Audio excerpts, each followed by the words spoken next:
My name is not Philip Sini. Philip was unavailable for this meeting today as our chair. So I was asked to go ahead and run the meeting. My name is Kelly Sheen. I'm the executive director of the Trinity County RCD. We're going to do a round of introductions and then we'll move on with the agenda. So we'll do a round in the room and then I'll call on folks to introduce themselves on Zoom land. Okay, again, Kelly Sheen, Executive Director, Trinity County RCD. Pass to my left. Skylar Fisher, Trinity County Fire Safe Council Coordinator with the RCD. Pat Frost with Trinity Center Community Service District. Carol Ball with Trinity Center Volunteer Fire Department. Randy Paris, Watershed Research and Training Center. Emily Acer, Grizzly Corps Fellow for the RCD. Casey Dunn, Bill's Battalion for Weaverville, and I'm representing the west side of the Forest Service. Great. Thank you all. Let's see, first person I see up top is Cindy Childress. I am Cindy Childress with the Noromic Nation. Thanks for joining us, Cindy. Charlie. Hi guys, Charlie Holthouse, neighborhood ambassador for Rush Creek Estates area. Very good. Thanks for joining us, Charlie. Yep. Stacy. Oh, you're on mute. Okay, can you hear me? Yes. My name is Stacy Erickson, and a couple years ago, I bought a home just east of Hayfork out in the sticks, and I'm just interested in fire safety and what goes with it. Well, wonderful. Thank you very much for joining us. This is a public meeting, so you're welcome to join us today. So thank you. Thank you. I do have somebody else with their screen on that says Skylar Fisher, but as she's next to me, I'm sure that you're someone else. You mind introducing yourself? Guessing I'm the wrong Skylar. This is Shay. I will change my name. Oh, sorry. Shay with the Trinity County RCD Forest Health Program Director. I will change my name too. Okay. You have the ability to do that as well. What kind of cap is that, Skylar? I don't know. There's somebody else listed as Skylar Fisher with their screen on. A hat that says Watershed. Is that Wildlands? Oh no. Yes. That's the one. Hi there. My name is Leanne, and I live and work south of Kettenpom. And I work for the Wildlands Conservancy, help steward a large property down here, and a lifelong resident, and loosely affiliated with the Kettenpom Xenia Volunteer Fire Department. So I've been wanting to attend for a while, so I'm out in the field, and so that's why I'm on my phone, so not a great, thank you for putting that in there. Nailed it. Wonderful, Leanne. Thank you so much for joining us. Thank you. Okay, very good. Moving on, Julia. Hello all, I'm Julia Brownfield. I'm sitting in for Jill Supervisor Cox. Today, Julia Brownfield, Supervisor for District 5. Glad to be here. Thank you, Julia, for joining us today. Welcome. Hans. Oh, let me introduce Hans. This is Dina Magdaleno. I'm with the Sonongwe Council in Western Trinity County. And I invited Hans to attend today because he is our stewardship coordinator for the tribe. He's been working on our behalf for about a year, and great things are happening for us in the area of stewardship. Under his guidance, we've been able to work collaboratively with both forests, the Shasta Trinity and Six Rivers. Just recently, we agreed to the wildfire camera conditions, and we also are in the process of defining the heritage area on Ironside Mountain. And in Six Rivers, we are jointly caring for our principal village area of Clalden. Humboldt County RCD and Trinity County RCD through the Watershed Center are also assisting us in fuels reduction projects for our people and the tribe. I invited Hans today so he can observe the committee working together. I have been telling them what a great committee it is. Wonderful. Thank you so much, Dina. Do you have Thank anything to you. add to that, Hans? Just that thank you for your time today.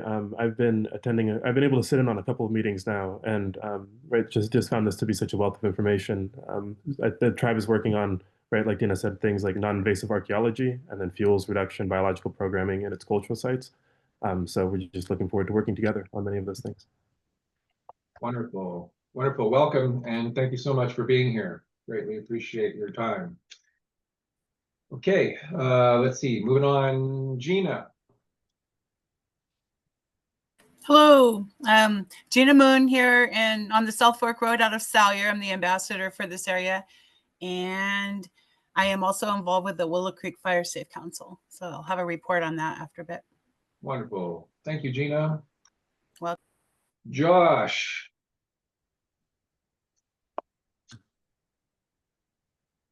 Josh Kozine, are you available? Josh Kozine is a reporter for the Trinity Journal. And if he gets a chance to introduce himself, that'd be great. But otherwise, it's nice to have him here. They've been doing a fair bit of coverage of this group, I think, within the Trinity Journal. So we appreciate their reports out. Winslow. Hey, this is Winslow Condon. I'm from North Coast AQMD. You may have met our burn program coordinator at the last meeting, Casey Toole. I'm here attending for her as she's in a cultural burning seminar in Blue Lake right now. But happy to meet you all. Wonderful. Thank you for joining, Winslow. Let's see, on to Bob Doucette.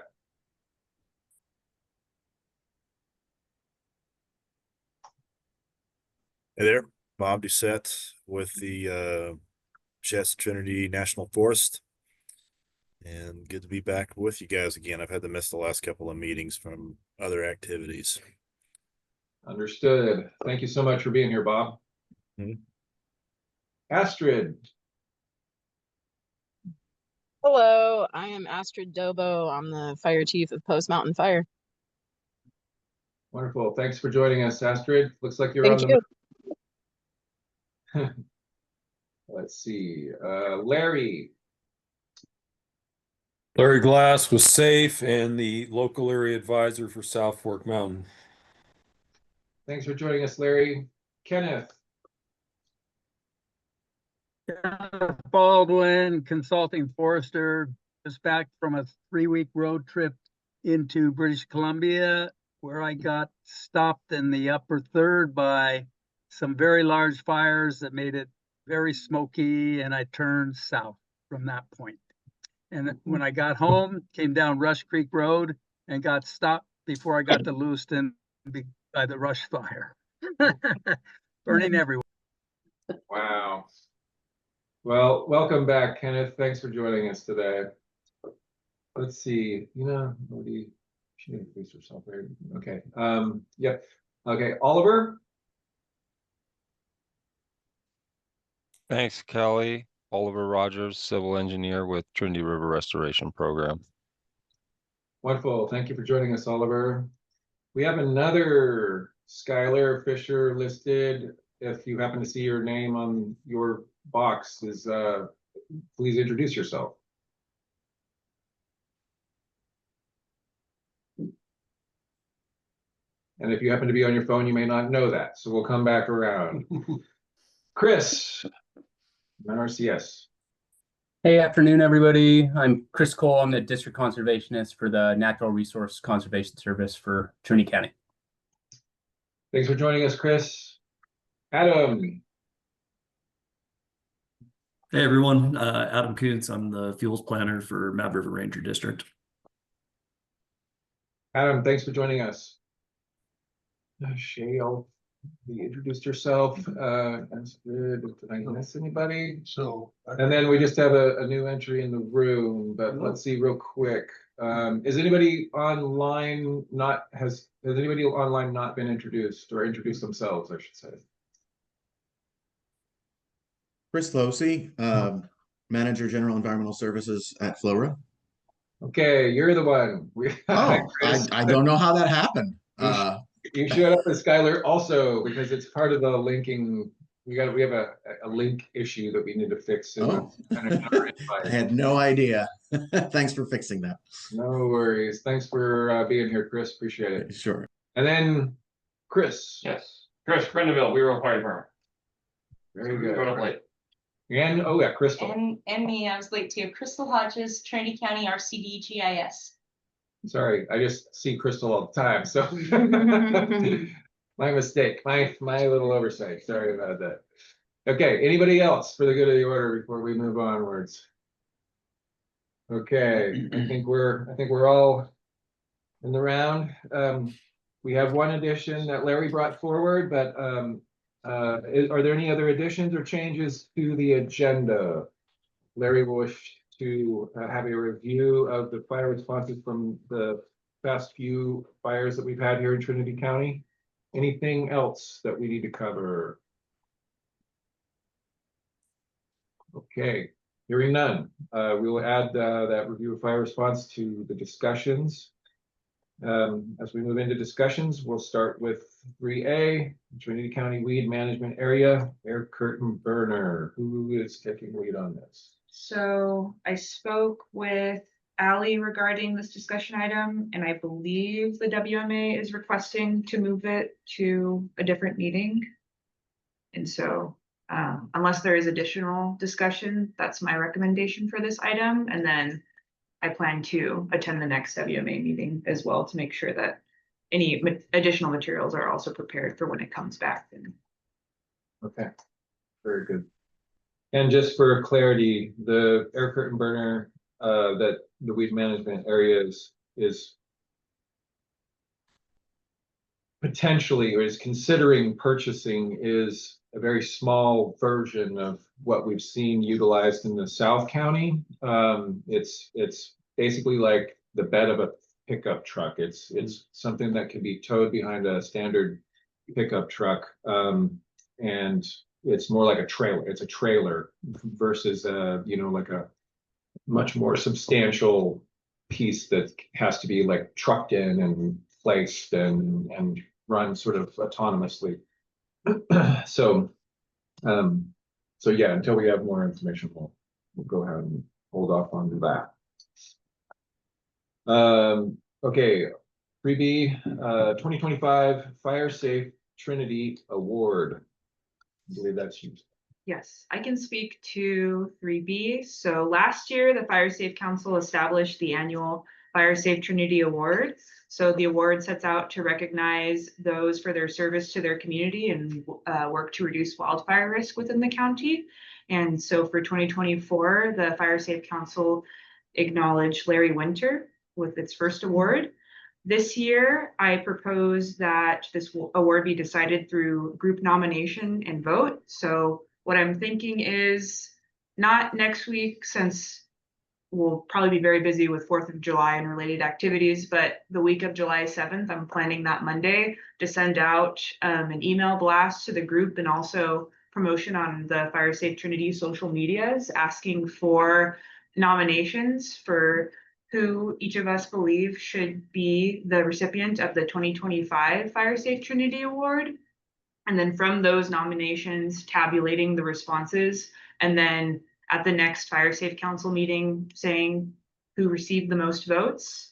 That's my recommended course of action, but I was trying to think of alternatives to propose to the group. So an alternative way that we could do it is we could open up for nominations and I could choose like the top 2 to 5 nominations that we receive. And then at the next meeting, I could say, here's the top list of people, and then have the group vote.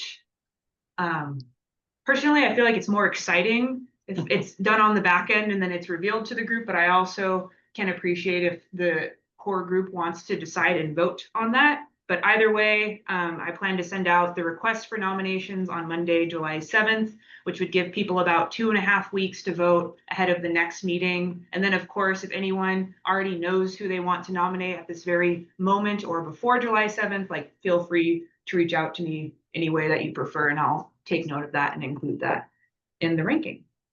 So open to feedback and discussion. Are there criteria? Just somebody that you think is in line with serving their community or greater Trinity County and reducing wildfire risk. Okay. Okay.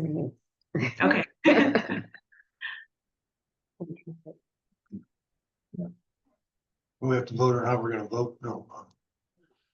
I like the email, you know, That's a asking for good- nominations. Yeah. I think that would be great. Okay. That's a good one. Yeah. That's good. Okay, so we'll move forward with that email blast on the week of the 7th, July. Okay, moving on to the added discussion item, a review of the response to the recent fires. Larry, would you like to kick us off on this? Yeah, and I'm only going to talk about the fires that were near me. I can't talk about the Rush fire and the one by Indian Creek, or Readings Creek, or wherever that was over there.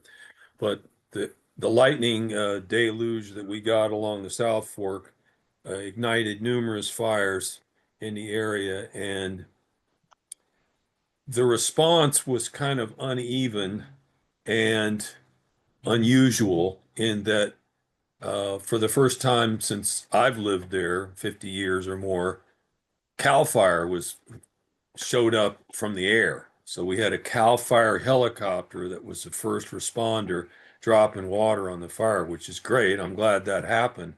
But there seemed to be a lot of confusion. The fire that became the most concerning was called the Miller Fire, and it was mislocated initially as being on the east side of the South Fork of the Trinity when it was actually on the west side. That caused a lot of confusion. And then when it was recognized where it actually was, then it seemed like it sort of caused some panic amongst the people that live out there. So I just wanted to report that.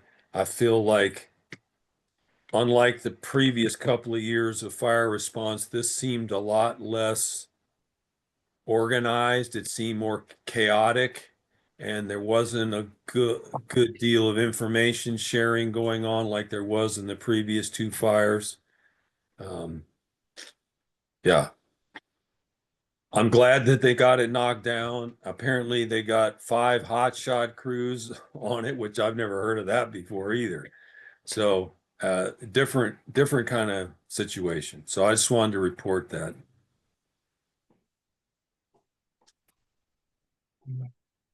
No.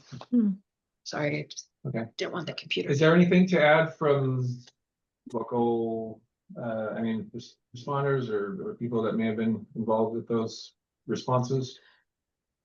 To any of them, I guess? Well, I will say, and Casey will correct me if I misspoke, but so the Forest Service stations up in the North County, they're on, I think, 5 days, and so they've had coverage by private contractors on the other couple days just to make sure there's 7-day coverage. And when we had a couple lightning strikes up our way, they were kind of right on them, but they were really small fires. It's not like the Miller fire. I think that was one of more concern. And then the Rush fire, CAL FIRE was right on that one. We did get a mutual aid request for water tenders, so we sent down our water tender. It made it over the pass without ruining the brakes. But yeah, I think that fire, because it was so close to Lewiston and with serious evacuation orders, that one, they just seemed to really jump on that one. We got lucky with the wind. Great. But they could have used a sign at Highway 3 and Rush Creek Road that said road closed ahead. Because I, like Kenneth, saw no sign, so I drove down until I got all the way to the edge of the fire, and then there's a sign that says road closed. And there were still people driving. Yeah. There was another small one, a vehicle fire on Rush Creek Drive. I'd like to commend that community for having done their hazardous fuels reduction the year before. Otherwise, that could have gone really bad. And Skylar, I've got some pictures that might help, you know, for ER stuff. Okay, attaboy Charlie. Yeah, good to go, Charlie. Yeah, those were my pictures. Okay. So my fire experiences, it turned out I was the third person on scene at the Rush fire last Friday. And then 4 days later, or 2 days later, we had this car fire right here about 400 feet from my house.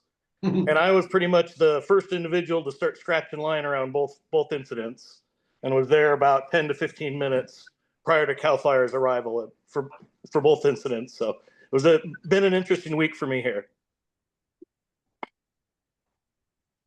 But CAL FIRE did a wonderful job, and they showed up and had it out within minutes.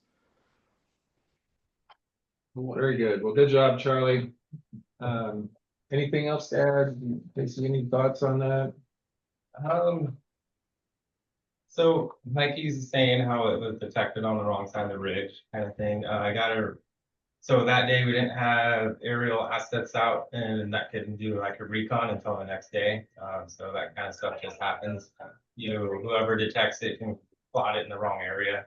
So it kind of can be hard for ground resources to find them. And then like the reason why the Miller got grouped into what it was, because there were multiple fires in that area, and that's where a lot of confusion was for sending jumpers in. And everyone kept calling it a new smoke, and it was the same one people are going to. So it's kind of common, not too uncommon for that to happen. But I'll do some more follow-up talks with discussion at the end. Okay. Fair enough. Okay, Gina, you have your hand up?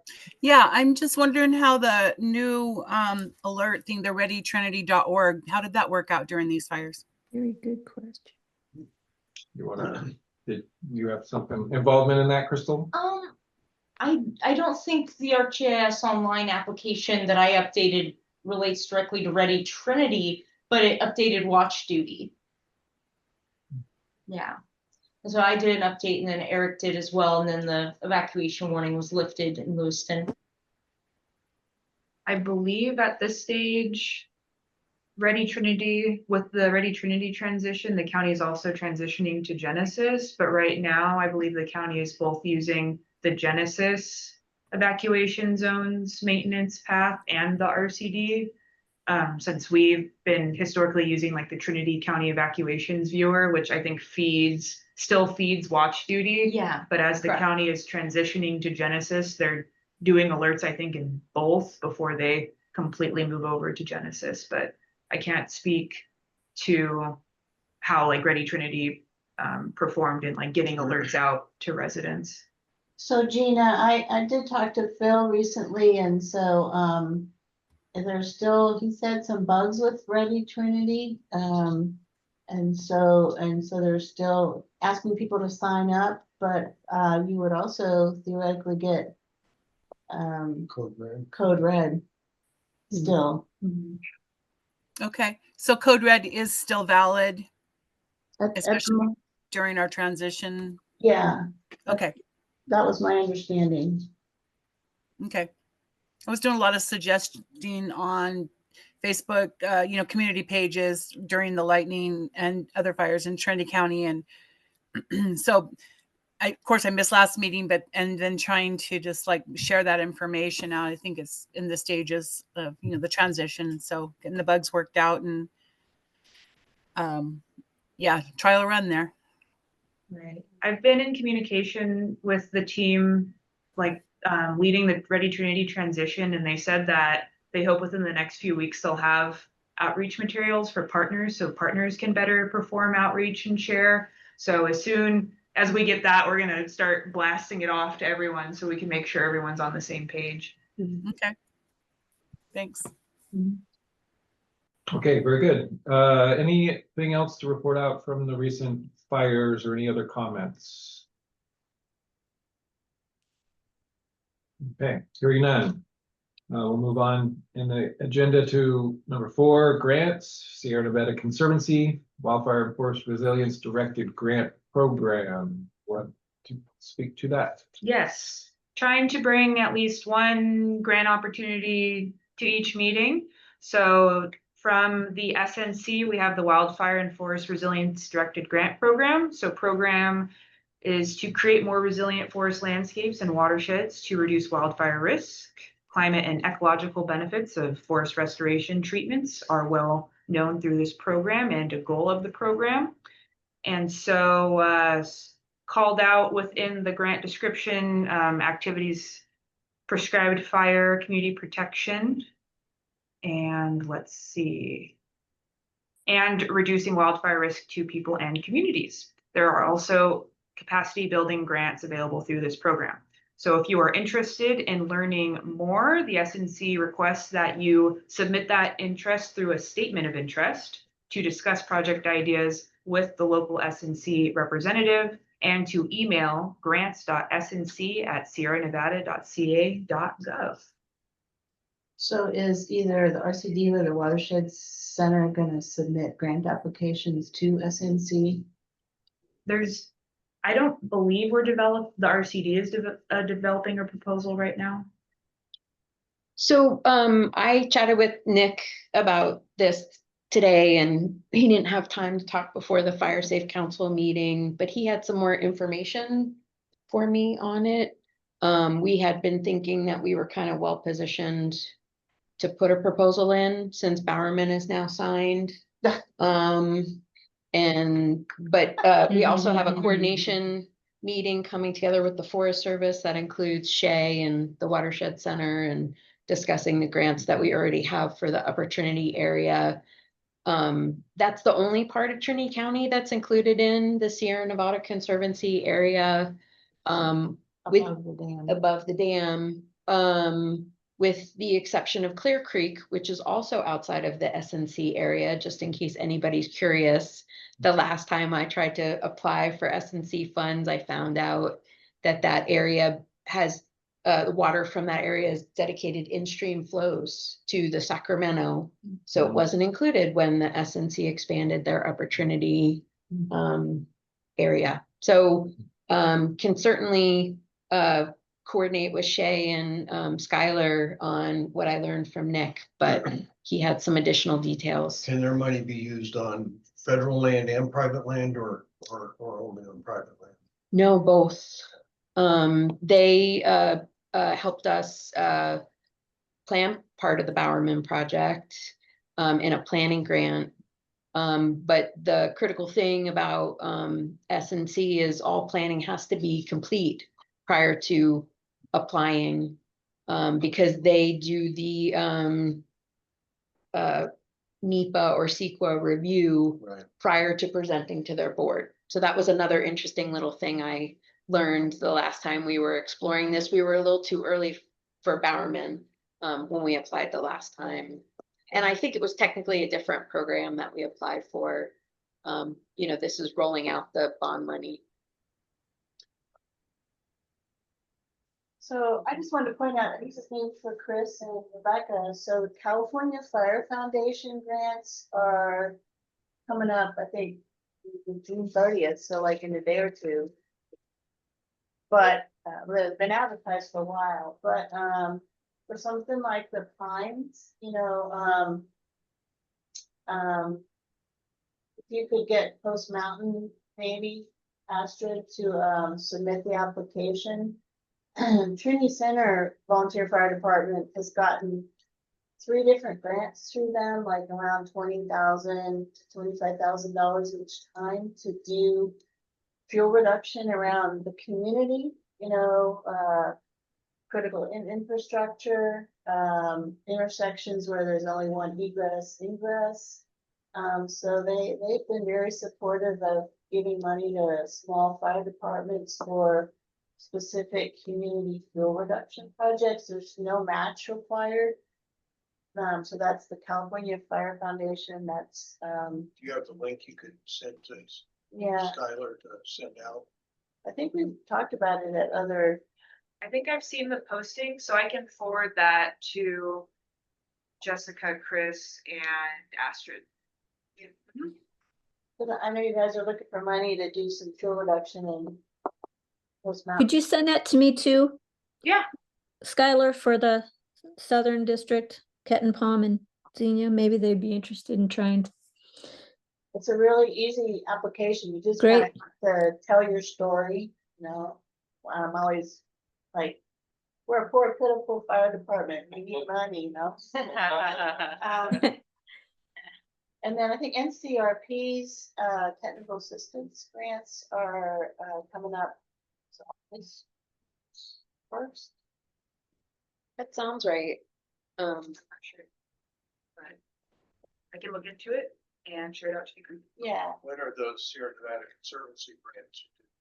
It sounds like they have a rolling period with like an October, I think, like if you really want it, get it in by then. So I'd be happy to send Skylar an update once I get some feedback from Nick.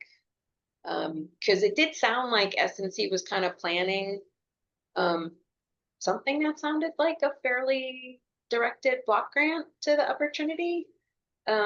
So I think he has further information for us, like we might not even have to engage in the.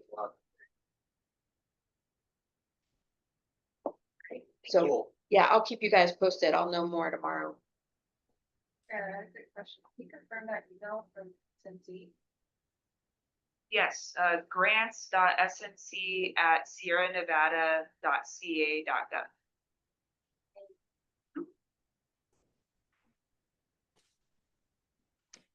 Hey, very good.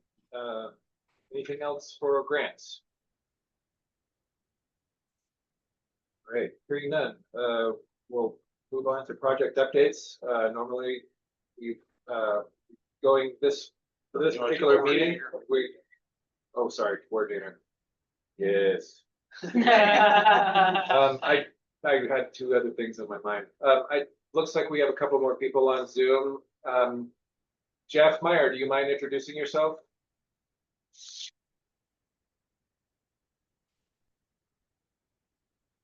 Yeah, can you hear me? Yes. Yeah, this is Jeff Meyer. I'm from the Ruthven Lake area. I'm actually working with a bunch of people in the North State, including PG&E, and doing portable air curtain burners for cogen power that are can be put in rural areas.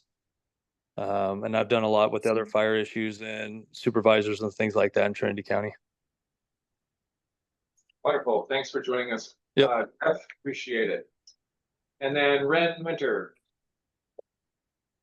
Hello, everyone. Ren Winter with Trinity River Lumber. Very good. Thank you both for joining. Okay, now get back in line here. Sorry, fire station coordinator update. I have a brief one this month. So first thing, I think I'm going to make an executive decision, remove the add to calendar button on the newsletter. That should reduce the so many Skylars attending the meeting. I apologize for any confusion that has caused. So two main things. I have sent out an invite for the Community Wildfire Protection Plan Update Stakeholder Meeting set for July 7th. You are an agency partner, would like to attend, but did not receive the email, please let me know, and I am happy to share. And then the other thing is really wanted to highlight the work from our neighborhood ambassadors this season. We had quite a busy volunteer season. So thank you to Anita, Charlie, Janelle, Kevin, and Gina, who organized great volunteer events. And I also, as Chris alluded to, want to really highlight all of Charlie's work today that has been performed at the Rush Creek Estates. So this year was the third year of volunteer events that we've had performing fuels reduction. And I saw some of the photos and the video. And in one of the videos that Charlie took, it was literally on the county property that some of the field reduction was performed on. And Charlie had walked me on that path, I remember from last year's event. So seeing it work as a fuel break was really moving and really showed to me how important this program is, and the work from just neighborhood level volunteer events can really make a huge difference. So thank you so much for everyone who has engaged in the program and who has volunteered and performed that work. And that is my report. Great. Yes, that's probably as good a place as any to give an update on the funding for the county coordinators. So just learned today on a Zoom for the California Fire Safe Council. First off, thank you, Julia and Board of Supervisors, for your letter a week or so ago. But the $9.5 million for continuing the county coordinators is in the budget that was approved by the Assembly and the State Senate, and is in the budget that was announced yesterday that the governor's office is signing off on the budget as is. So unless something really unforeseen happens by June 30th, which is when the state has to have a final budget, the continuation of the county coordinator program will be funded. It's funded to essentially the $9.5 million. It says on the line item to the California Fire Safe Council to go out to the. So that should, because you guys got a new award, so that the newest money should carry us through 2027 at least. Good. Wow. Wonderful. Great news. Thank you for sharing. Yeah. Yes. Very good. Thanks for that report. That's good news. Okay, moving on to project updates. As I was beginning to mention, we would normally be going in alphabetical order, but because we have a time sensitive partner here, we're going to go ahead and jump straight to the Watershed Research and Training Center. Randy. Thank you so much, Kelly. Yeah, I gotta leave early today, so I asked if I could go early. We're in the thick of things with our season here. I'm assuming everybody's heard that Bowerman was signed, so. Are you being facetious? Oh, Last time it was close. it's science. SPI started work out in the project area. They're tackling some of the implementation directly with their stewardship agreement that they have in place with the Washington office. There's a fuels contract that's already been awarded by the Forest Service to start implementing the service work on some of those units. So I'm sure it's imminent based on limited operating periods for northern spotted owl, although they have been trying to work to lift any LOPs out there. And then does seem like the timber sale is also gonna be flown, although there's some complexity between coordinating the two things. Maybe Casey has an update on that. The SPI work and the timber sale, I think there's some things to kind of hammer out there. So in the interest of implementation, the Watershed Center and the RCD are gonna get together with the Forest Service and just talk about how is the flow of implementation going to continue in Bowerman. So it's pretty exciting that it's finally signed. Yeah. Finally. So all the blue flagging that everybody asked me about on Highway 3, this has been there for years. So what kind of phase or time for implementation? Is it like how many multi-year kind of thing? I think there's a lot of things in place that implementation is already started out there. So I would imagine that we're in a pretty good place between the NIFWF grant that the Watershed Center is administrating, the Forest Health grant that the RCD got, and then, because I just, so originally I think Tara said it would start around Covington Mill first, you know, on the east side of Stewart's Fork. You know, to do the community around the community first, and they would do along Highway 3 first. You know, and they would, you know, the Bowerman Barn pastures, you know, burning the fire that was kind of further down the road. So I'm just curious, like, what, you know, what's gonna get done? Yeah, is there a When, schedule? is there like a schedule? I think we're working that out right now, Okay. honestly. The fuels contract that's in place is to minimize overlap with any timber sale units. And I believe that's mostly going out some of those roads that go out to that piece of land that into the reservoir where the recreational areas are. The ridge, where we had the excavator fire? Probably. Just so you know, SPI was masticating along Bowerman Ridge Road. And I think it was the hydraulic line on the boom, you know, for the masticator broke and the excavator caught fire. So, So when was it signed? I want to say it was about a month ago. Well, that work, there could have been work they were doing under it. the stewardship. Yeah. Anyway, I almost started a fire. Mm-hmm. Was that years ago or was that recent? Last month. Oh, wow. Started May, right? Because it's right I before don't think your. the two things were actually coinciding. Yeah. Spread it, veg about it, an acre. Yeah, it was a really small fire. It was actually the crew, the excavator had all their fire control equipment. They had they were preventing it from spreading into the vegetation. It was mostly that the machinery caught on fire, but if they hadn't been on top of it, it could have been worse.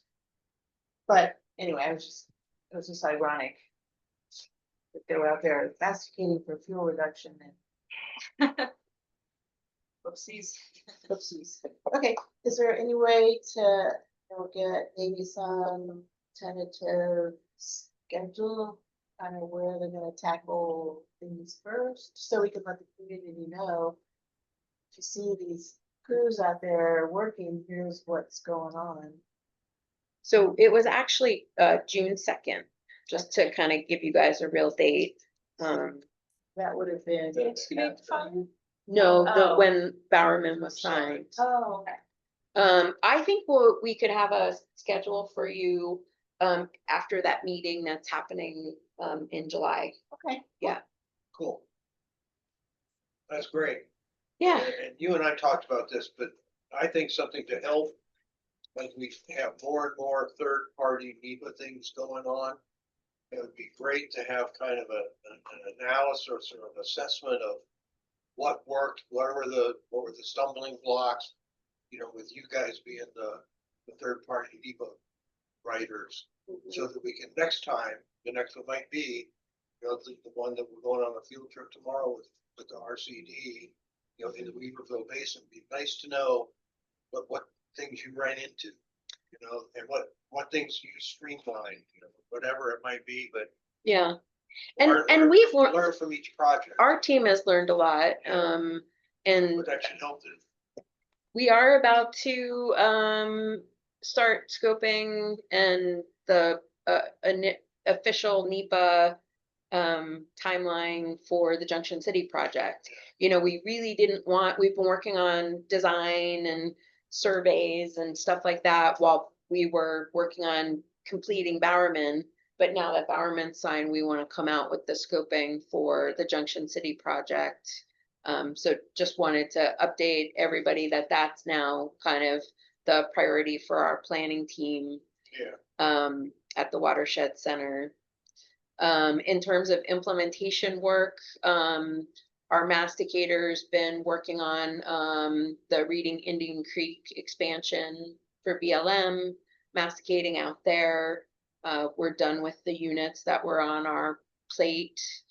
So that was pretty exciting to get that done early in the season. Our masticator has now moved to maintaining the fuel break on the south side of Hayfork. there was some initial handwork done last year, and that is RAC funded, so we'll be completing that RAC agreement this year. So that's kind of exciting. And then other early season work, fuels crews are working on the Mad River Ridge fuel break. Last year we were working kind of the back and beyond on Backbone Ridge, which we're about to come out with a kind of a story press release about the work, because it did cap off our forest health grant that we got in 2019. And so this year we're much closer to the community of Ruth and maintaining the fuel break in there. And we did some surveys to lift limited operating periods. So those are now complete. So that's kind of exciting that the Mad River Ridge fuel break maintenance is ongoing. And we also, to speak to Dina and Gina's neighborhood, we started working as part of the Greater Willow Creek Community Wildfire Defense Grant along South Fork Road. Some of the outreach we were working on didn't kind of come to a successful completion in time for this year. And so we worked with other landowners, and we'll be going back here to the South Fork neighborhood with the end of June. And we'll likely kind of hit pause at that point with implementation, because it can be hard to have crews down there at the height of the fire season. So we are making good progress with at least starting to work in that neighborhood. So that's kind of exciting. And we'll be, once the NSO limited operating periods lift in July, that's the big sound limited operating period. There's a bunch of projects we'll be working on. Petty John has some service work that we're doing under contract. It's a integrated resource service contract. We're doing some work in the Knob Fire area with the Six Rivers National Forest. The work along Mad River Ridge, I think, will come to the place we want it to be in. Will be in the first 48 project area once those LOPs lift. So I think those are the big imminent implementation work that we're doing. But we will also be starting implementation on Trinity Timberland tiered to the VTP that the RCD was the lead on, which is maintenance of a fuel break that was created during some of the wildfire events up there on Hitchcock Ridge. And it's a green project area, but Trinity Timberlands will also be working along Pelletrew Ridge Road to continue the treatments that we started on the bottom end, since the Forest Service was able to get that road repaired. So that, to have to go around and spend all that time, we were all a little bit nervous about what that might do to our funding. And so it's nice that we can just get up there. So really appreciative to the Forest Service for reopening Pelletrew Ridge Road. Okay, I think those are my big ticket ones. Sorry to, I don't know, it just adds up all the things. Great. That's a lot. Thank you, Randy. Any questions or comments for Randy? Watershed Center. What's an LOP? Oh, limited operating period. Sometimes when you're operating in suitable habitat for species of concern, you can have limitations to when you can work. But this one is sound related. So if you're within a quarter mile of suitable habitat for northern spotted owl, you generally can't operate until early July. unless you're able to do surveys to say, oh, there aren't any owls here, we can get to work. Thank you. Yeah. Very good. All right, we will move on. I think as far as our list here, I think we'll go to Flora. Is anything from Chris or Jessica? Nothing from mine, Laura, but sure about Chris. Hello. Sorry, just finding the unmute. Just wanted to share that together with the Post Mountain Volunteer Fire Department, the Post Mountain Volunteer Fire Department and Flora obtained another technical assistance grant to move along with fuel reduction and hazard tree removal in Post Mountain to get rid of those dead trees left by the Blue Fire from 2015. Still working on that. And this technical assistance grant is going to assist with grant applications. We're looking forward to working with the Coastal Conservancy, and also the Trinity County RCD is very graciously going to help us with the CEQA, and so that is moving along, and expect to apply for a grant late summer, early fall to actually do the work. I did have one question. I wasn't able to figure out how to raise my hand. I didn't see a hand raising button here on my side, but I did have a question, Skylar, about the Sierra Nevada Conservancy grant, because we are looking at potentially applying for more than one. I was wondering if you knew whether the Sierra Nevada Conservancy grant needed to be used in the Sierra Nevada Conservancy area, because I know that a small portion, but mostly the northern portion of Trinity County is within the service area. I don't know exactly what it's called, of the Sierra Nevada Conservancy, whereas the majority of Trinity County is not. And so I was wondering if you knew if the funds had to be used just in that northern portion of the county. See a lot of nods in the room, so I think so. The short answer is yes, that's accurate. That's Okay. fine. Just It can only be in the watershed above the dam. got it. But otherwise, things are moving along. And then for those of you, I thought I'd also share, because we meet more often than the water folks. We have it's not really related, but a lot of the same players. As long as I have you here, we finished a draft of the sediment source treatment plan for road repairs in Post Mountain. That was we did as part of a 319H grant. That should be posted on our website momentarily, and when we do that, I'd like to share that with the group for feedback. We are prioritizing roads for repair and upgrading in Post Mountain, and we looked at several factors, and we'd like to hear from you and from the public about your thoughts on that, and if perhaps there are things we missed. So, Skylar, if you don't mind, I will share that with you once. I will share that link with you once we have it. It might be better suited for the Trinity Watershed, Trinity River Watershed Council, but I imagine you communicate with Anissa as well. So, and many of the people in this group are familiar with that, are on that group as well. So, thank you. Thank you. All right, very good. Thanks, Chris. And you said nothing from you, Jessica? Fine. Okay, thank you. Yes, question, Randy? Can I have a go back?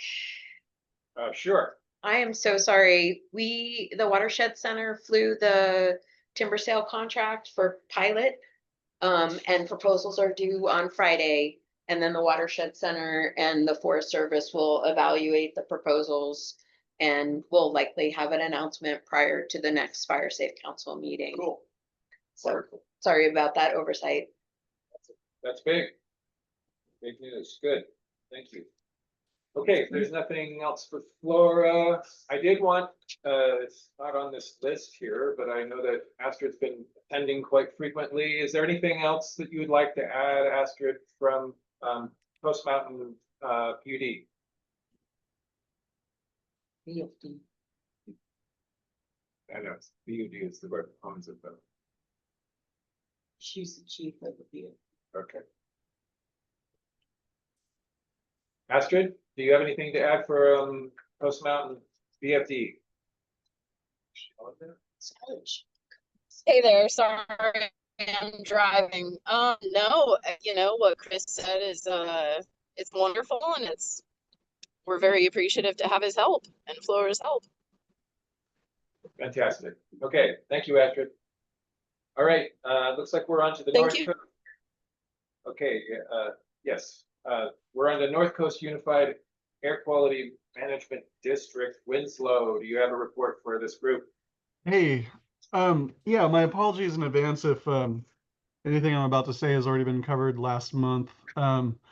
Most of you know us already due to our involvement with your open burning projects. And you probably knew Deb Harris. If you hadn't heard already, she's retired. And so we have a new burn program coordinator. Her name is Casey Toole. And she's the person that you'll want to contact for burn permitting issues. If it's determined that you need a smoke management plan for your project, she will be the person to contact for that as well. She will make it a point to regularly attend these meetings. I think I mentioned earlier that she's not here today because of a scheduling conflict, but you will see more of her in the future. I'm her supervisor. I did the burn program coordination before Deb. So I don't, most of you I don't recognize, sorry. But anyway, so I do have some experience with the open burning, at least in regards to air quality. The only other thing I really that I would like to mention is the air curtain burners, air curtain incinerators. They are subject to air quality permitting.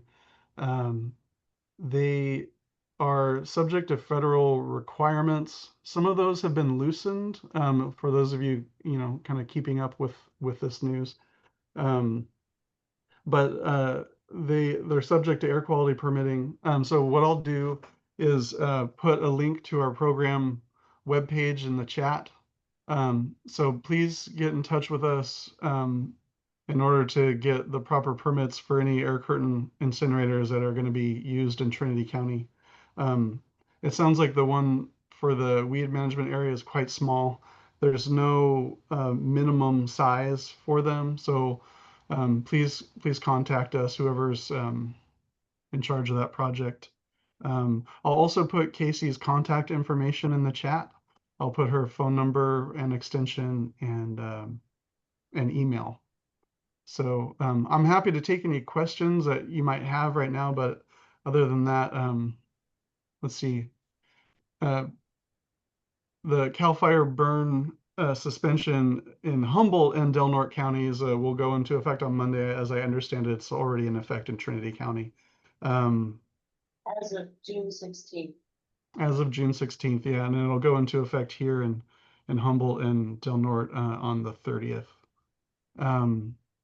We'll be doing our burn permit renewals in November.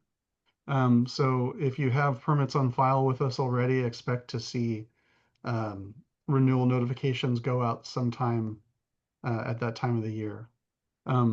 I guess outside of like kind of our open burning program, what we get involved with in the summertime, or I should say during wildfire season, is public announcements for related to air quality and any wildfires that there may be in Trinity County and elsewhere in our district. So you may see our name on some of those. Please get in touch with us. With any questions that you may have about public health related issues and wildfires. If we can't help you, we'd be happy to point you in the right direction.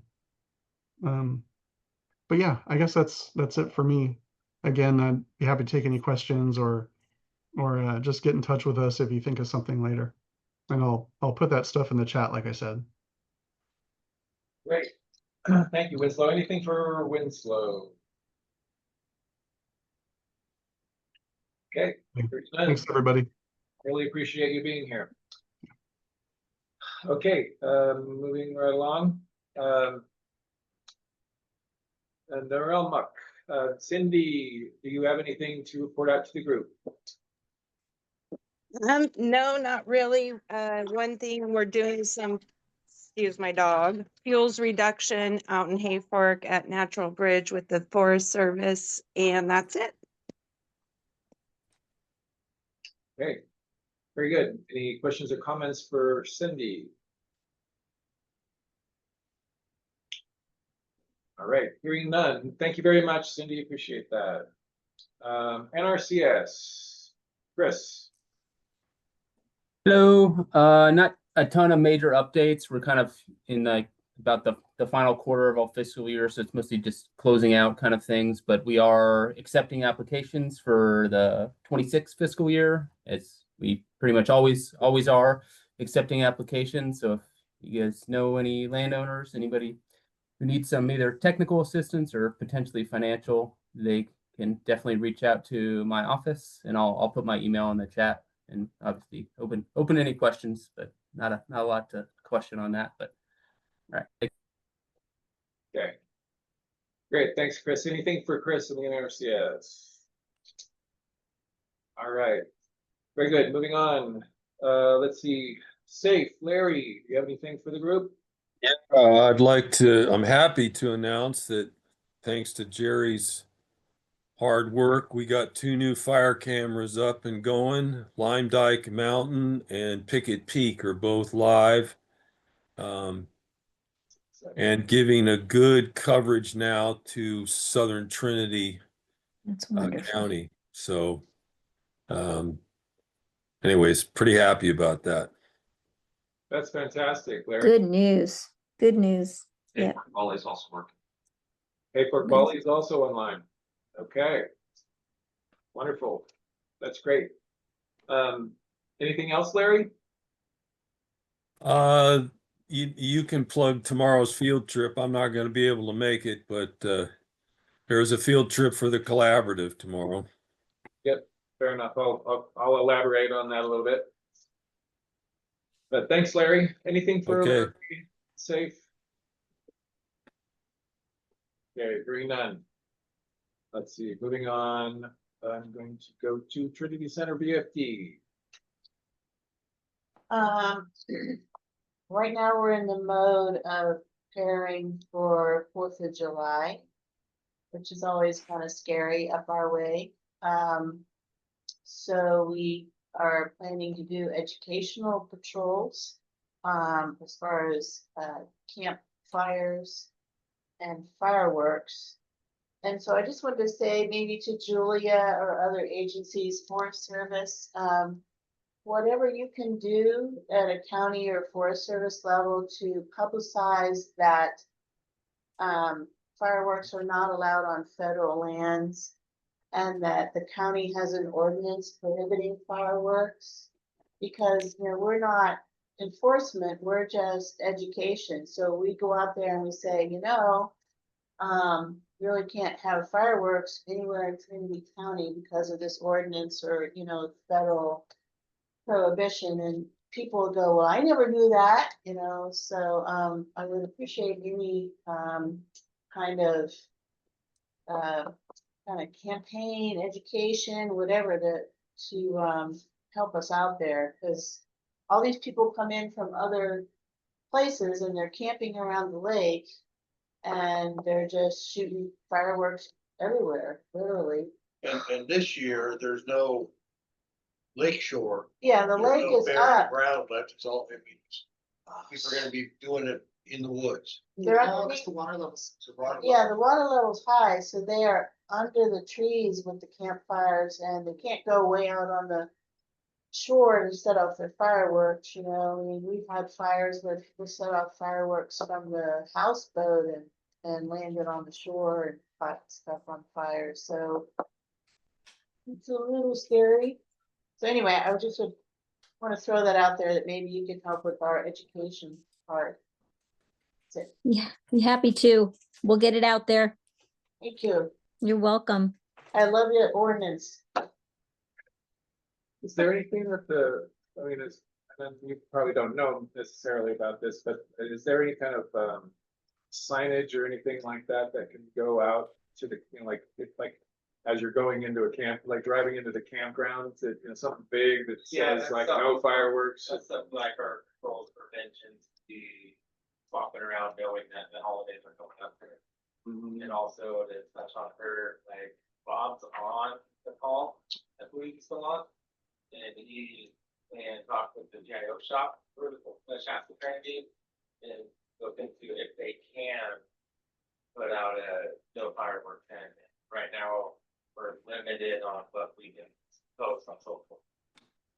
So all the normal posting stuff, Just even a little handout that went to everybody when they registered for their campsite.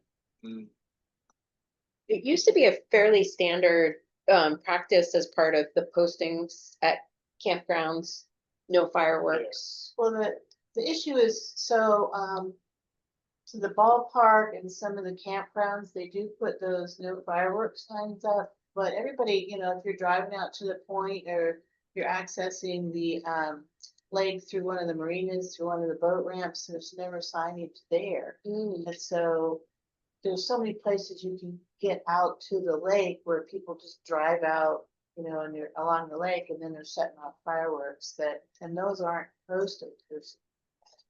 Anyway, that's the issue. Good.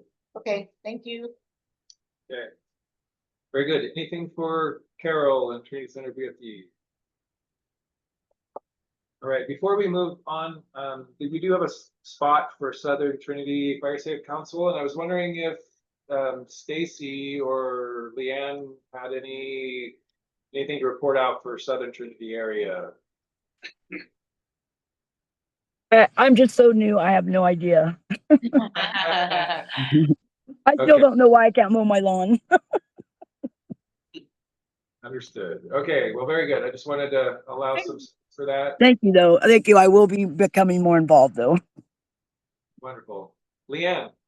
Yeah, I'd like to speak a little bit about Kenton Palm Xenia Volunteer Fire Department.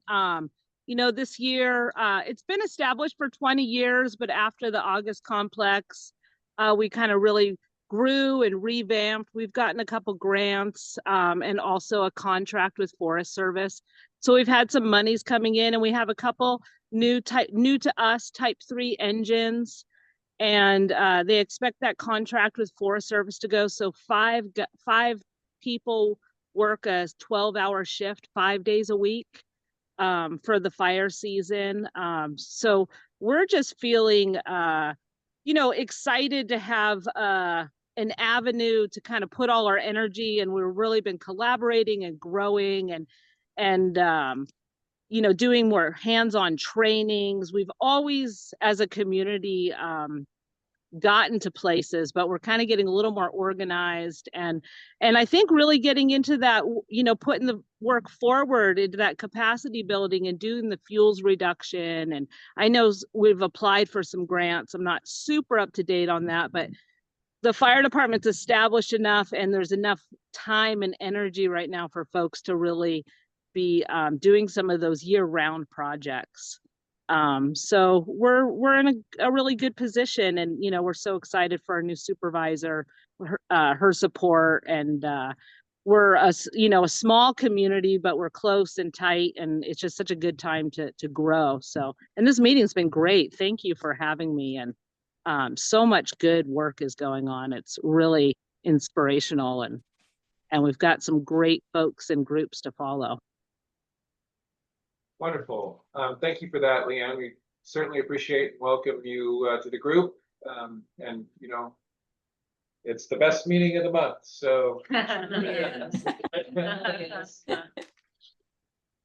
So thank you for being here. Thank you.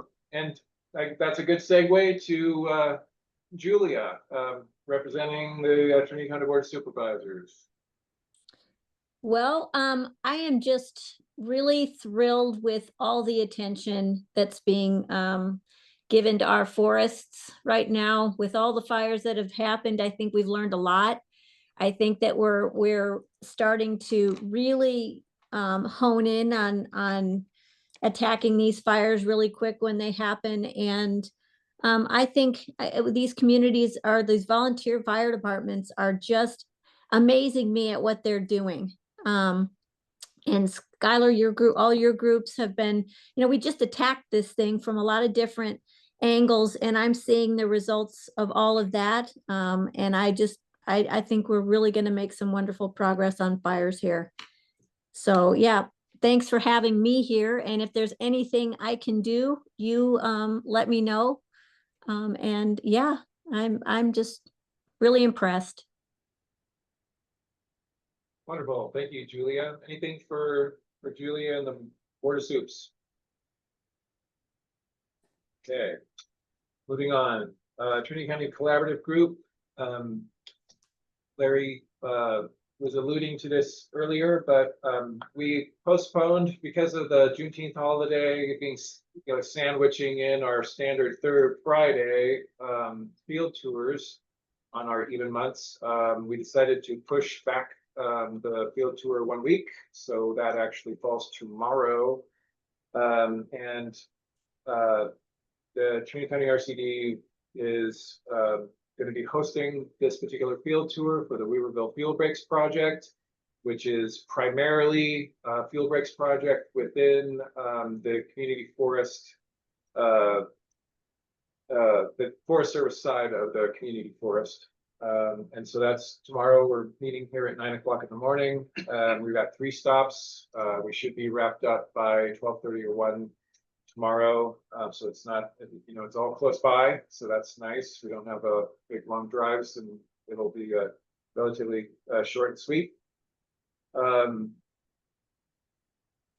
we have some good stuff to look at, some good conversations to be had. So, everyone's welcome for that.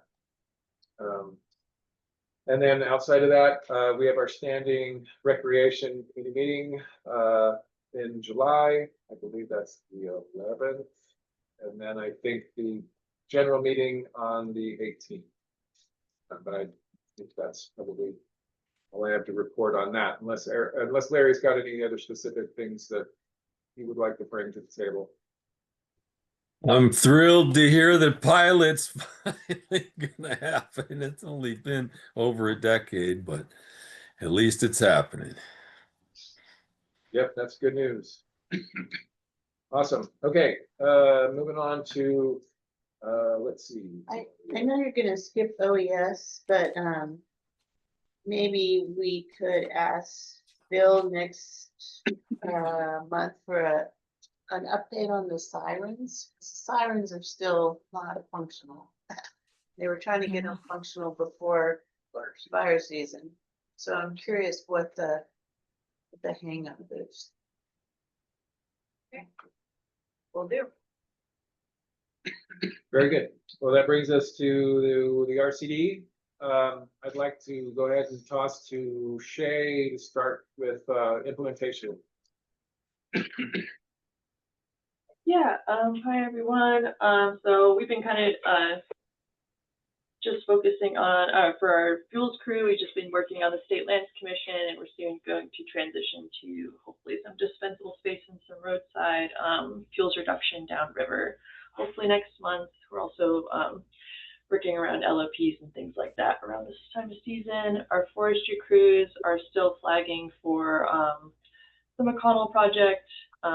We have no updates from FEMA on when that funding will be approved. We're having a meeting hopefully with the McConnell Foundation, who is executor of that grant, soon next month. So they're hopeful, but we still have no concrete update from FEMA on when that phase 2 of that project will be approved.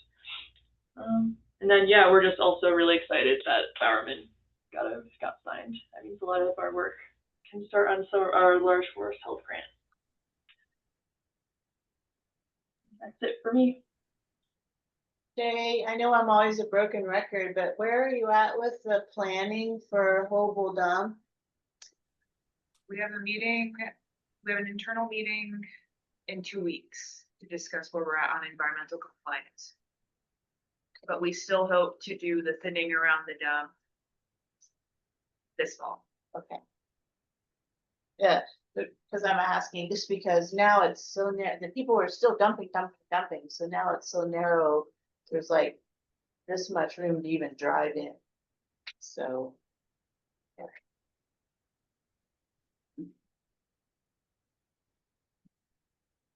Oh, there's one thing I wanted to say. I'm sorry if I have a minute. We're working on an improvement on the disaster ordinance.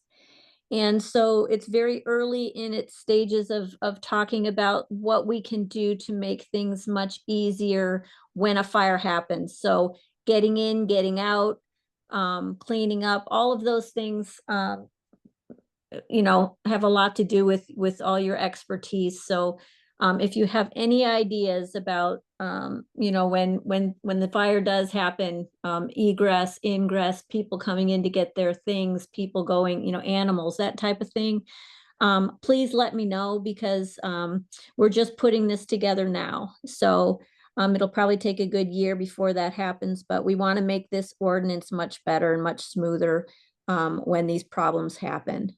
So does that? Julia? Yep. I was just gonna say, the Trinity County VOAD group, we sit in on the California calls as well.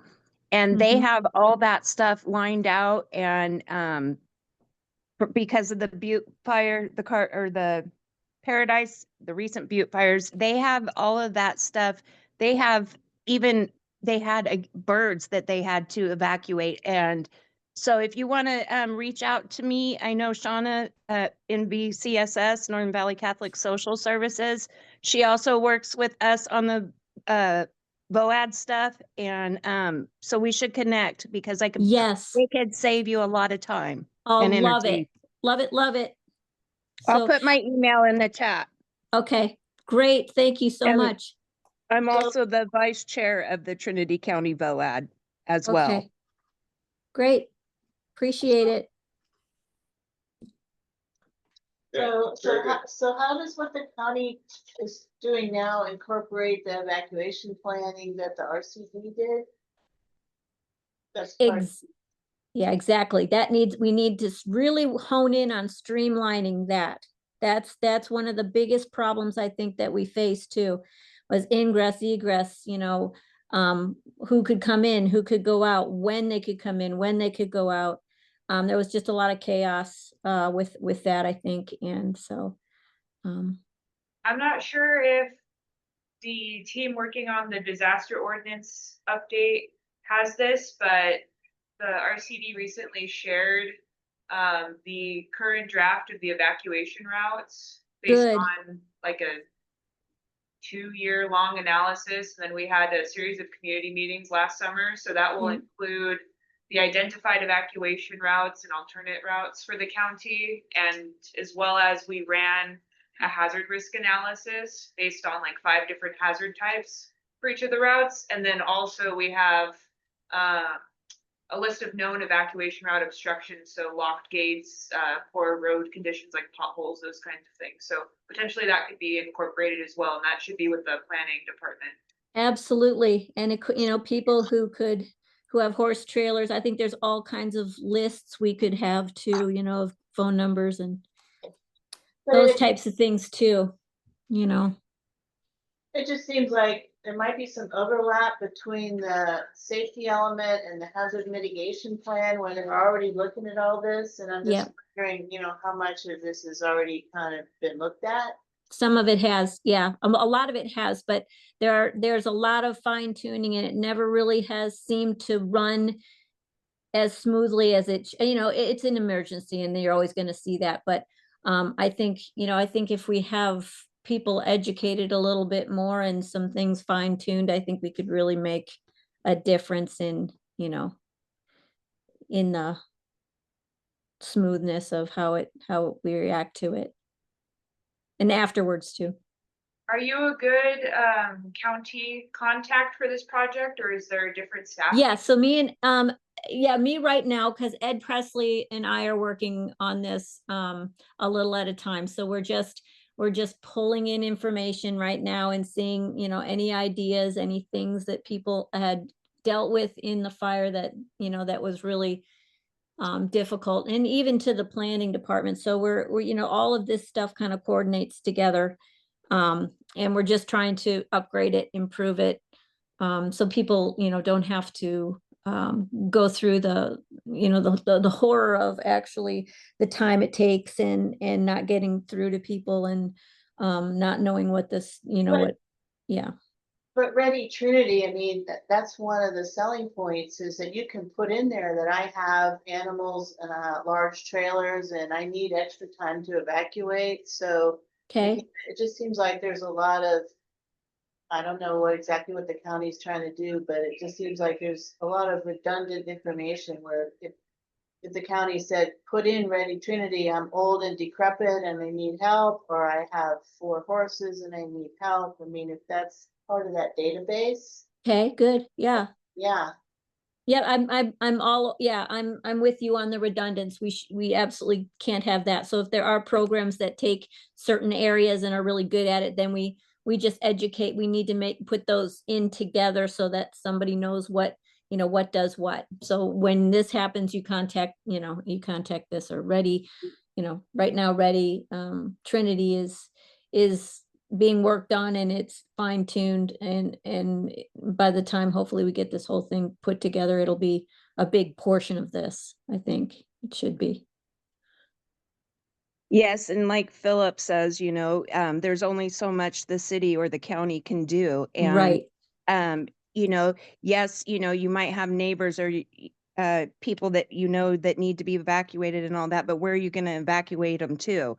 And which routes can you go? And the VOAD, we have a 2-inch thick binder of emergency services where you can go. And so we're working with, obviously Philip as well, but some of that stuff's already been done. But the questions is, yes, you need to evacuate the animals. Where are you going to go? Who's going to help? Where can we give you gas cards, or gift Right. cards? Or so a lot of that's overlap, but it's also this, as I said before, the city and county can only do certain things.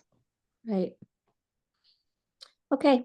Well, great. I didn't mean to go off on a tangent, but just kind of wanted to touch base a little while I have you here. No, that's important stuff. Thank you all for contributing to that little conversation.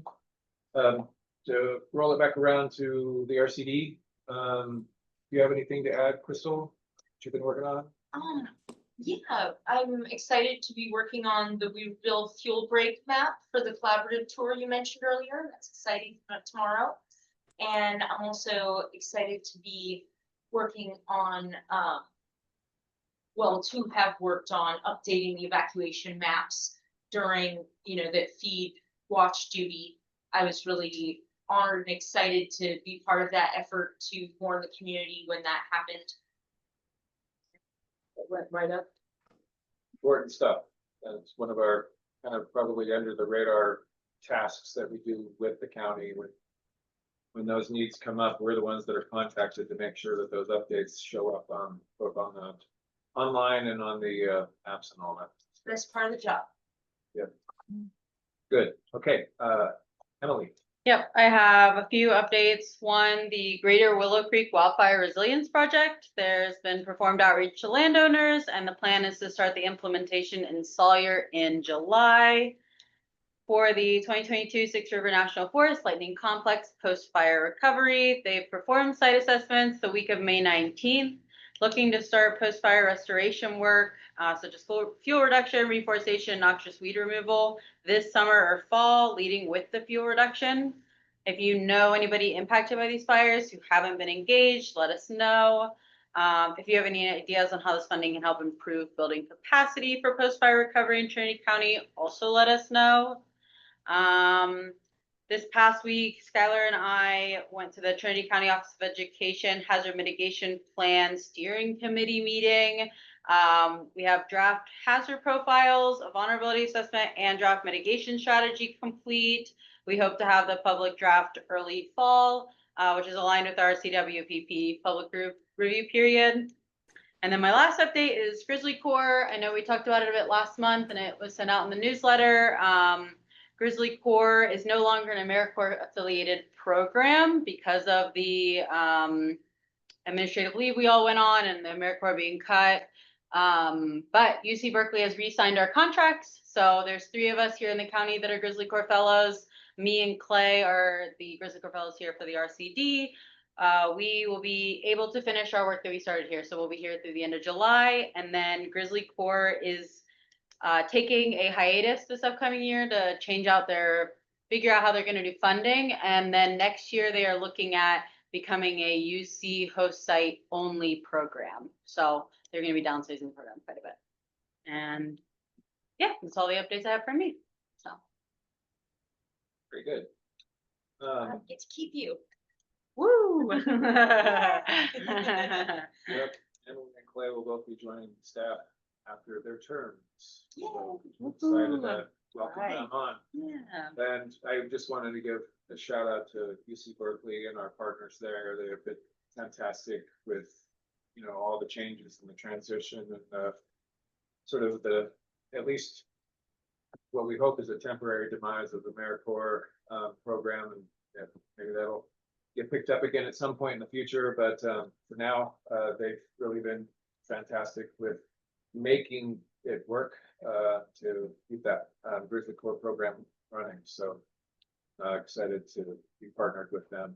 You know, we've been working with them ever since their very inception. So it's great to see them sort of step up into that role and continue it even when they, you know, even when there was challenges to go through. So I want to just sort of expand a little on McConnell Foundation.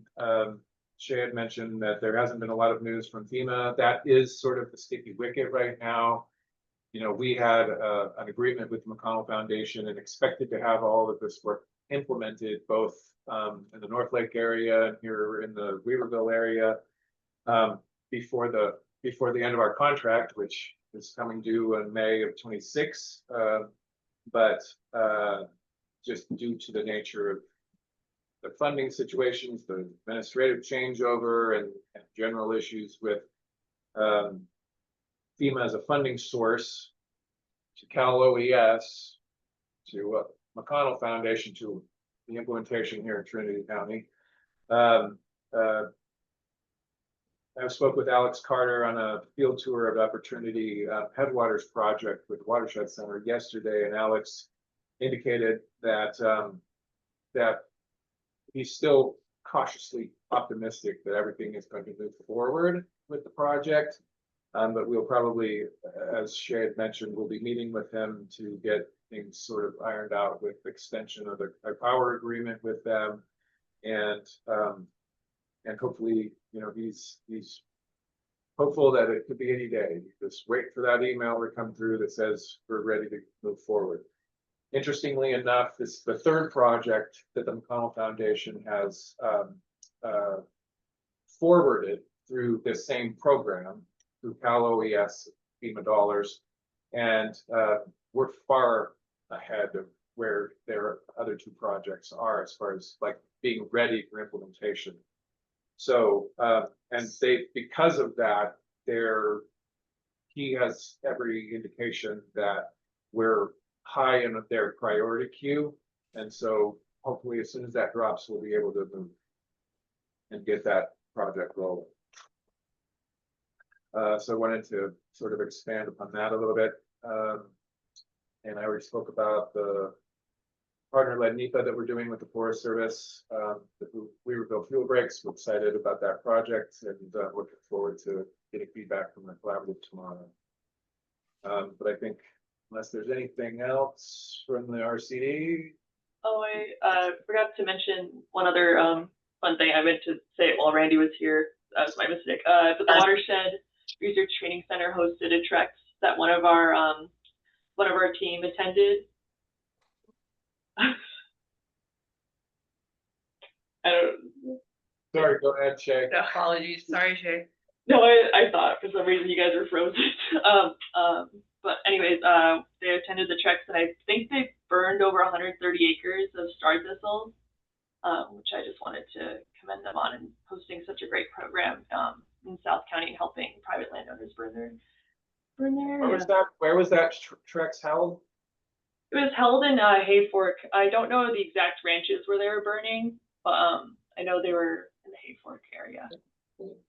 39 bars, the Rural 7 area, and I don't know where they progressed from there. Okay, it's a good workout. Great, awesome. Down with the star thistle. Great, thank you, Shay. Anything else for Trinity County RCD? Tell people about that. Oh. Sorry, I thought this was a different meeting document, so I was like, how did you get this? Yes, so on July 7th, the RCD and Fire Safe Council are going to be holding an agency stakeholder meeting for the Community Wildfire Protection Plan.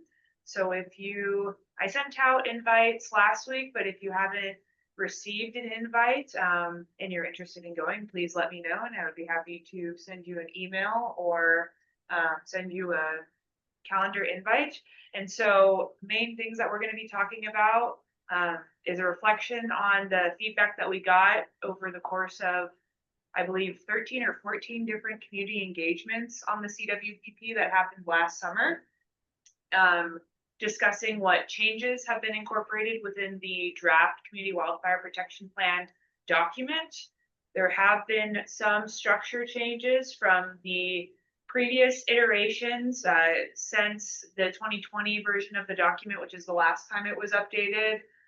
CAL FIRE, in collaboration with the Fire Adaptive Communities Network and California Fire Safe Council and a few other partners, created a CWPP toolkit and a CWPP template to guide fire safe councils and other entities in the creation of community wildfire protection plans. So that document came onto we knew it was coming, but we first were able to review it around the start of this year. So we had already started some of the plan. We had already done a lot of the outreach and planning prior to us receiving that toolkit, but we've tried in the past few months to incorporate as much of its recommendations within the structure and analysis as possible to be consistent with the new standard that CAL FIRE and the state is looking for. So we're going to go over all of that in a lot more detail within this meeting, go over the wildland urban interface boundaries and definition for Trinity County, and then the probably most exciting parts of the meeting are going to be going over the priority projects within the document. So we've gotten quite a few new projects since the last update. So seeing if agency folks agree with the projects or agree with the ranking system that we incorporated, which is largely the same from the previous update. And then finally, as one of the new requirements from the toolkit, in previous iterations of the CWPP, I believe going back from the 2010, 2015, and 2020 versions of the document, each included a list of recommendations. Within this version of the document, we've gone from a list of recommendations into an action plan, so something a little bit more concrete. And so for each action, we have corresponding goals and objectives. So goals guiding the entire document, objectives under those goals, and then each goal has at least 1 to 3 or 4 actions. So each action then calls out lead agency, partner, timeline, priority, metrics for success, and required resources. So very thorough, and looking forward to hearing whether or not we are reflecting what we've heard so far when reaching out to agencies and residents on what they think should be prioritized over the next 5 years. Because the way that we look at the Community Wildfire Protection Plan is a document to help prioritize efforts for wildfire risk reduction over a 5-year planning horizon. So that's going to be a whole lot of fun. And on July 7th at the Reading Rancheria. Excellent. Okay. Thank you. With that, we'll go ahead and move on to Sanangwe, Dina and or Hans. I'll begin. This is Dina. I wanted to just take a minute to celebrate the committee and the work it does and ask if there is any desire from the committee or from the people that actually man the offices to do some kind of a public article in the newspaper or a flyer about not only the community engagement and the breadth of it, but all the science that goes into all the things that we're all talking about, and so that the broader community knows more about the Fire Safe Council and all of the agencies and organizations and tribes that are involved. I think people don't know enough about it. And one of the things that we wanted to share today, I'll begin, is that we have a professor from the University of Oregon who's coming to our community, and he's going to be doing magnetic and radar mapping of one of our village sites. And it's for cultural resource information, but it's also going to be very useful for fire protection. In past fires, not so much the Forest Service, but people who are contracted make errors and they go into the wrong places and do things that are not good for the environment that we're trying to take care of.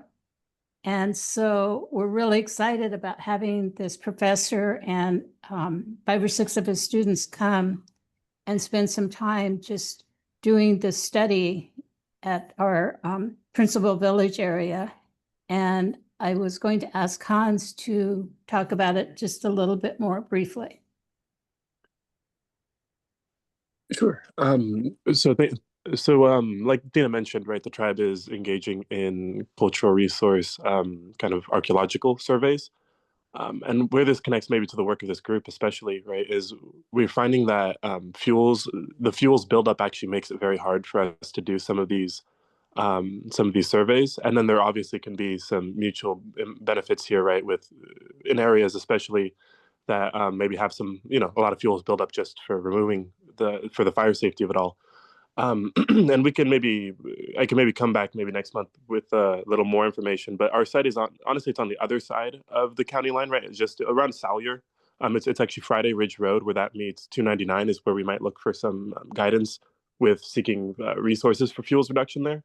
But compared to all of your projects, right, it's probably a pretty small area. But maybe the special part about it is that we can follow up the fuels with targeted kind of archaeological surveys that are non-invasive and just designed to protect the sites.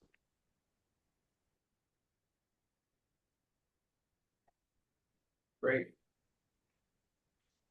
Well, you're certainly welcome to come on back. Yeah, I mean, we seek to help everybody, that comes, and that seems like a great project to work on. So, anything else, Dina, from Sanangwe? Well, one of the reasons it's very important is that the area, it's a village complex, and one of the areas is Sandy Bar. And during the Knob Fire, the local Forest Service employees went down to Sandy Bar and fought the fire right there at the village site to keep it from jumping the river into Trinity County. And the local ranger said they knew the terrain, they knew what was going to happen. And at that point, there had been no